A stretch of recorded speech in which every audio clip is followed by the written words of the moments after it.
Zee 24 तास एक पाऊल पुढे। आणि कौल महाराष्ट्राचा अंतर्गत आमचा आजचा प्रश्न आहे, पंचतारांकित रुग्णालय गरिबांसाठी 10% राखीव खाटा न ठेवून अन्याय करतायत का? आमचा आजचा प्रश्न आहे। महाराष्ट्राचा काय कौल आहे ते बघूया। काय कौल दिलाय महाराष्ट्रानं? होय म्हणतायत 99% लोक, तर फक्त 1% मत नाहीच्या बाजूने पडलंय। आपण अजूनही आपलं मत मांडू शकता 24तास.com किंवा Facebook/झी24तास वर।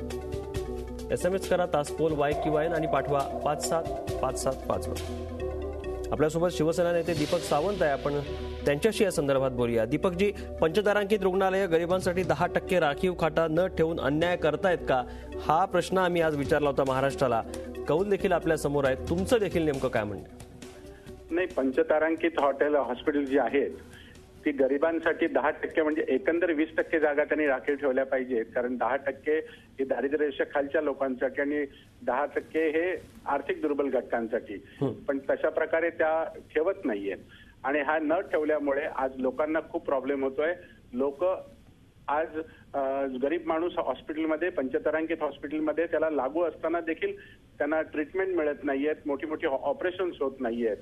वास्तविक पाहता राज्य शासनाच्या चॅरिटी कमिशनरनी याच्यावरती नियंत्रण ठेवलं पाहिजे, पण ते देखील नियंत्रण ठेवत नाहीये। ही गोष्ट 100% खरी आहे आणि आपला जो कौल दिला गेला आहे तो देखील बरोबर आहे। यासाठी खरोखरच म्हणजे राज्य शासनाने खूप याच्यावरती विचार केला पाहिजे, पण दुर्दैवाने राज्य शासन काहीच करत नाहीये। या अंतर्गत एक समिती होती, जी समिती हे सगळं मॉनिटर करत होती। नक्की दीपकजी, धन्यवाद। आपण झी24 तासशी बोललात। त्यांचं देखील, दीपक सावंत डॉक्टर आपल्यासोबत होते, त्यांचं देखील म्हणणं आहे की पंचतारांकित रुग्णालय गरिबांसाठी 10% राखीव खाटा ठेवत नाहीत, खरोखरच ही अन्याय करणारी बाब आहे। झी 24 तास एक पाऊल पुढे।